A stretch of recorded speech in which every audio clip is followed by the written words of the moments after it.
नमस्कार, मैं हूं आशुतोष और आप देख रहे हैं सत्य हिंदी। सत्य हिंदी के विशेष कार्यक्रम श्रवणगढ़ की खरी खरी में आपका स्वागत है। यह हमारा वो कार्यक्रम है जिसमें देश के जाने माने पत्रकार श्रवण जी अपनी तीखी टिप्पणी करते हैं मौजूदा राजनीतिक माहौल पर, और उनकी तीखी टिप्पणियों से ना तो सत्ता पक्ष बचता है ना ही विपक्ष। आज हम श्रवण जी से जानेंगे कि दरअसल केजरीवाल जी ने, दिल्ली के मुख्यमंत्री, आम आदमी पार्टी के सुप्रीमो ने जिस तरीके से अपने पद से इस्तीफा देने का ऐलान किया है कि 2 दिन के अंदर वो इस्तीफा दे देंगे और उनकी जगह कोई नया मुख्यमंत्री होगा, उसके राजनीतिक मायने क्या है। क्या केजरीवाल अपनी खोई हुई जमीन को दोबारा पाने की कोशिश कर रहे हैं? क्या इस कदम मात्र से उनका पुराना रुआब वापस लौट आएगा? और क्या दिल्ली के चुनाव के मद्देनजर उन्होंने ये फैसला किया है? सवाल इस बात को भी लेकर है कि इसकी वजह से देश की राजनीति, दिल्ली की राजनीति, भारतीय जनता पार्टी और कांग्रेस पर क्या असर पड़ने वाला है। क्या ये कोई तुरुप का पत्ता है जिसका जवाब बीजेपी और कांग्रेस को देना है, या फिर ये कहें कि अरविंद केजरीवाल का एक डेस्परेट एक्ट है और जिसमें वो कोशिश कर रहे हैं कि जो कुछ भ्रष्टाचार के आरोपों से नुकसान हुआ है, जेल जाने से नुकसान हुआ है, उसकी कोई बहुत भरपाई हो जाए और जो दिसंबर या फिर फरवरी के महीने में होने वाला विधानसभा का चुनाव है उसका कुछ फायदा उनको मिल सके। जानेंगे श्रवण जी। श्रवण जी, आपकी क्या राय, आपका क्या नजरिया है इस पे? देखिए साहब, दिल्ली में तो आप बैठे हैं तो आपको ज्यादा पता है कि दिल्ली में एक हवन कुंड तैयार हो रहा है जिसमें सीता जी अग्नि परीक्षा देने वाली हैं और वो अग्नि परीक्षा देंगे अरविंद केजरीवाल। और उसमें आहुति डालने के लिए कई लोग बैठे हुए हैं कि कौन कौन आहुति डाले उसमें, क्योंकि बहुत सारे लोग नहीं चाहते हैं कि ये अग्निकुंड में से सुरक्षित बाहर आ जाएं, क्योंकि ये सीता जी तो है नहीं। एक माहौल बना है कि बहुत बड़ा कोई घटनाक्रम हो गया है और केजरीवाल राहुल से ज्यादा पॉपुलर हो गए हैं। पूरा अटेंशन उन्होंने अपने ऊपर केंद्रित कर लिया है और वो ये बता रहे हैं कि कोई बहुत बड़ी घटना होने जा रही है उनके इस्तीफे से, या वो जो कर रहे हैं वो कोई चमत्कार पैदा कर रहे हैं, क्योंकि ये इस तरह की चीजें कभी हुई नहीं भारत की राजनीति में कि इस तरह से किसी ने नाटक किया हो।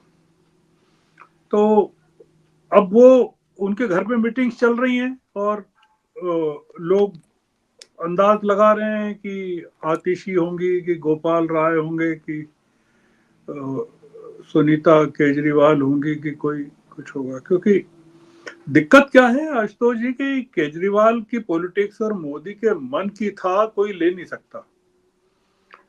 ये दोनों ही सारे अनुमानों को धता बताते हुए काम करते हैं। जब मोदी जी मंत्रिमंडल बनाते हैं तो कई तरह के अनुमान लगते हैं, जब मुख्यमंत्री बनाते हैं तब कई तरह के अनुमान लगते हैं और फिर पता चलता है कि कोई तीसरा ही टोपी में से निकल आया। तो ये केजरीवाल जो है, ये असल में क्या है कि केजरीवाल और मोदी, अगर आप देखें तो दोनों जो हैं शॉर्ट टर्म गेन्स की पॉलिटिक्स करते हैं और वो शॉर्ट टर्म गेन्स की जो पॉलिटिक्स होती है उसमें वो किसी भी सीमा तक जाने और रिस्क लेने को भी तैयार रहते हैं। उसमें कई बार ये भी होता है कि इन लोगों के केस में ये हुआ है कि फायदे हो गए हैं इनको, जो जिस तरह की पॉलिटिक्स मोदी करते हैं या केजरीवाल करते हैं वो उसमें उनको काफी फायदे हो गए हैं। अब दो चीजें देखिए आपकी, केजरीवाल की जो उम्र है वो राहुल गांधी के बराबर है, मतलब ये राहुल से 2 साल बड़े हैं। राहुल 54 के हैं और ये केजरी 56 के हैं।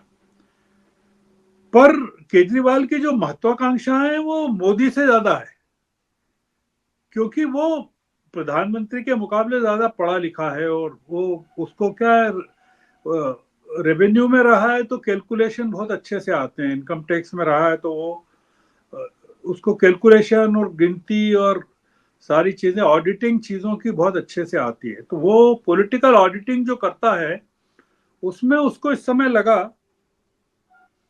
कि क्या करना चाहिए। अगर आप थोड़ा सा आप तो चूंकि आम आदमी पार्टी से भी जुड़े रहे हैं तो आप थोड़ा सा जो मैपिंग करें तो आप पाएंगे कि मोदी ने और केजरीवाल ने दोनों ने दिल्ली पर कब्जा जमाने की जो पॉलिटिक्स है वो एक साथ शुरू की थी लगभग 2013 के आसपास। अगर आप देखें तो कि गुजरात का कार्यकाल मोदी जी का अगर माइनस भी कर दें और केजरीवाल ने जो 2011-12 के पहले जो काम किया उसको भी हटा दें, तो दिल्ली पर कब्जा करने की जो कोशिशें हैं, मतलब अलग अलग तरीकों से, कि एक को प्रधानमंत्री बनना है और एक को मुख्यमंत्री बनना है, पर वो असल में दिल्ली पर ही राज करने की बात थी।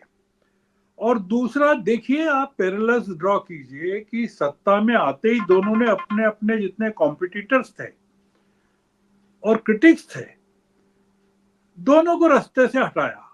मतलब मोदी जी ने सफाई के साथ हटाया, केजरीवाल ने क्रूरता के साथ हटाया। मतलब कोई फर्क नहीं है कि दोनों के काम करने के तरीके में। और अगर आप लिस्ट बनाएं तो दोनों के भुक्तभोगियों और चरण पादुकारों की जो सूचियां हैं वो काफी लंबी होंगी, क्योंकि केजरीवाल के मामले में आप अगर लिस्ट बनाएंगे तो प्रशांत भूषण, योगेंद्र यादव और तमाम लोग मिल जाएंगे जो जिनको ये क्रिटिक मानते थे और कुछ को कॉम्पिटिटर मानते थे। वैसे ही मोदी जी की लिस्ट भी बहुत बड़ी है। मार्गदर्शक मंडल में अगर आप उंगली लगा देंगे तो आपको बहुत सारे लोग, बहुत सारे नाम मिल जाएंगे। तो मैं ये कह रहा था कि उम्र में वो राहुल गांधी के बराबर हैं, पर महत्वाकांक्षाओं में वो मोदी जी से टक्कर लेते हैं। उसके कई कारण भी हैं। उसके मतलब अगर आप बेसिक्स में जाएंगे तो आपको कई कारण भी मिल जाएंगे। क्या हुआ है आशुतोष जी की जो हाल के कुछ डेवलपमेंट्स हुए हैं, खासकर ये इंडिया ब्लॉक के बनने के बाद और राहुल की पदयात्रा से और 2024 के चुनाव से, कर्नाटक में, तेलंगाना में जो हुआ, उसके कारण केजरीवाल ने दो सबक सीखे हैं। और वो सबक उन्होंने मोदी से सीखे हैं। मतलब मोदी और राहुल दोनों से सीखे हैं, और मोदी से ज्यादा सीखे हैं।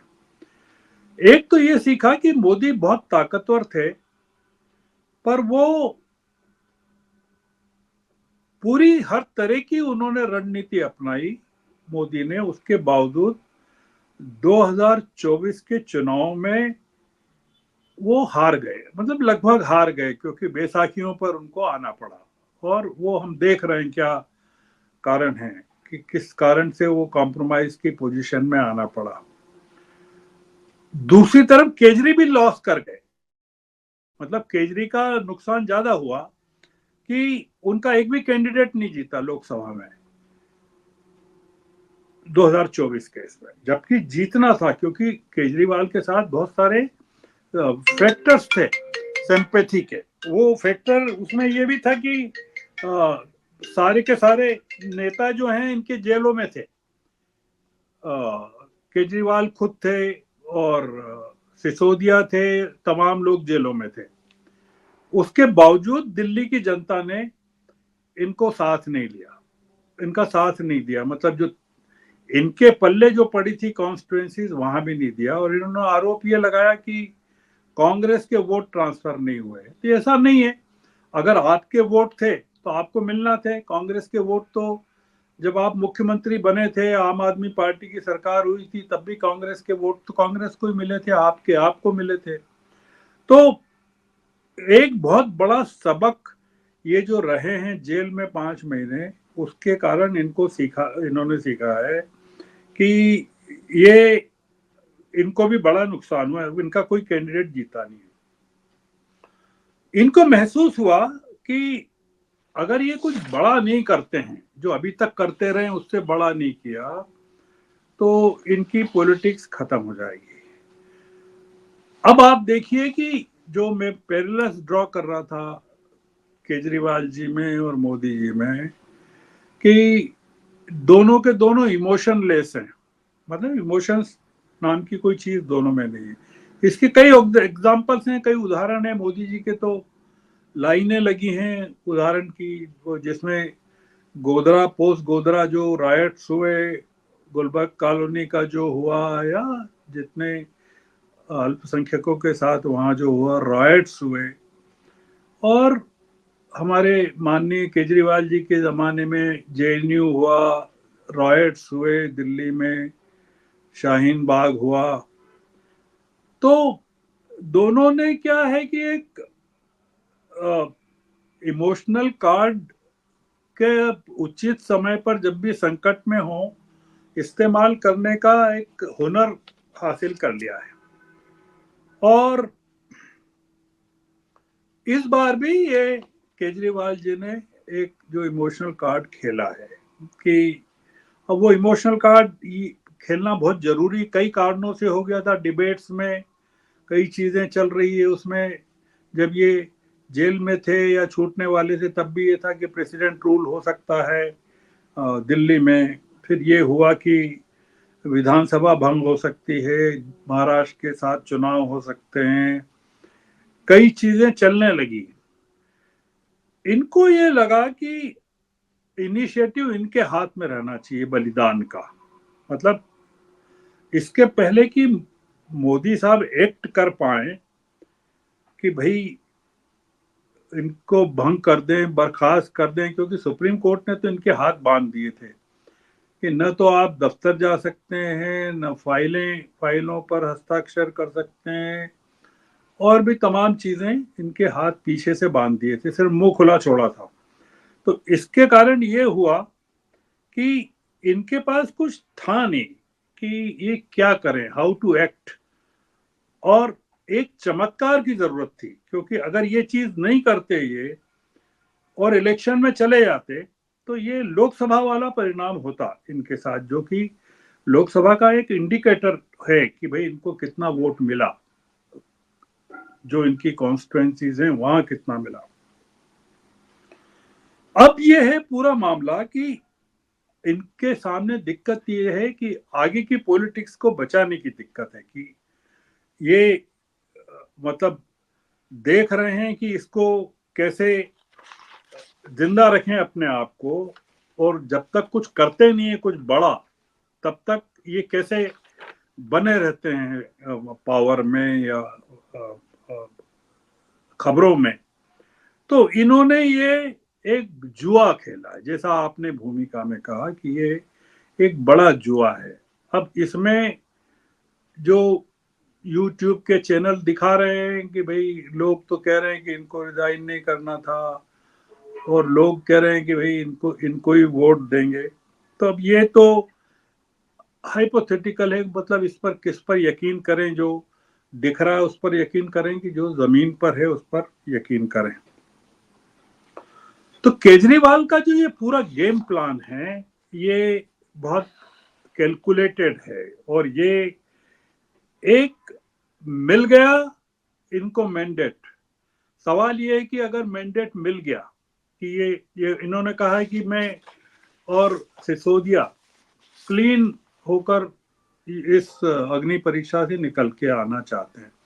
इन्होंने ये नहीं कहा कि भाई संजय सिंह भी गए थे जेल में तो उनको भी इस्तीफा दे देना चाहिए, उन्होंने ये बात नहीं की। उन्होंने कहा संजय सिंह के बारे में कुछ नहीं कहा उन्होंने, और लोगों के बारे में भी कुछ नहीं कहा उन्होंने सिर्फ दोनों के बारे में ही कहा है।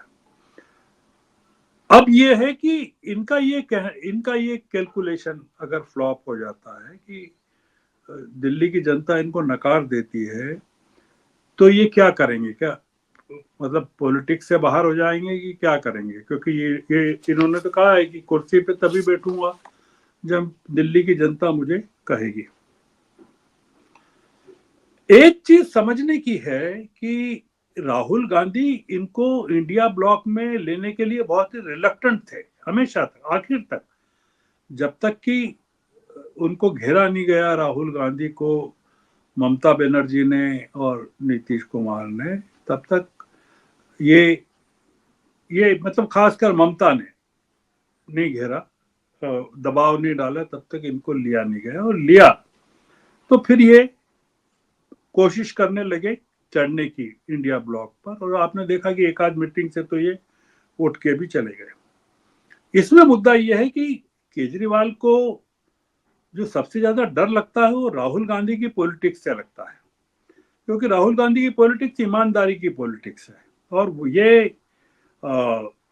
एक राहुल के पीछे एक ऑरा है उनके परिवार का, उनके बलिदान का, उनके अनुभव का।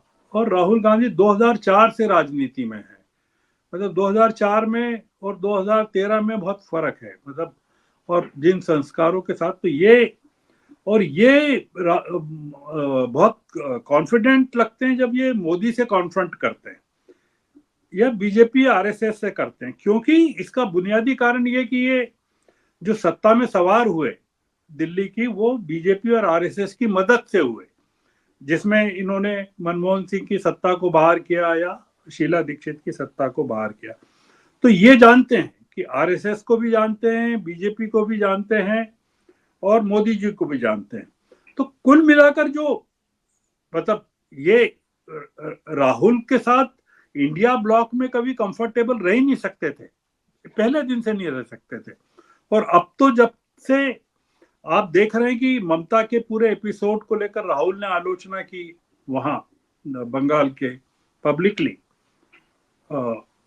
कार हॉस्पिटल की घटना को लेकर, या जब से नीतीश कुमार बाहर हो गए उसके बाद से ये इंडिया ब्लॉक में पूरी तरह अकेले पड़ गए थे। तो इसलिए अब इंडिया ब्लॉक में इनकी जरूरत भी नहीं थी।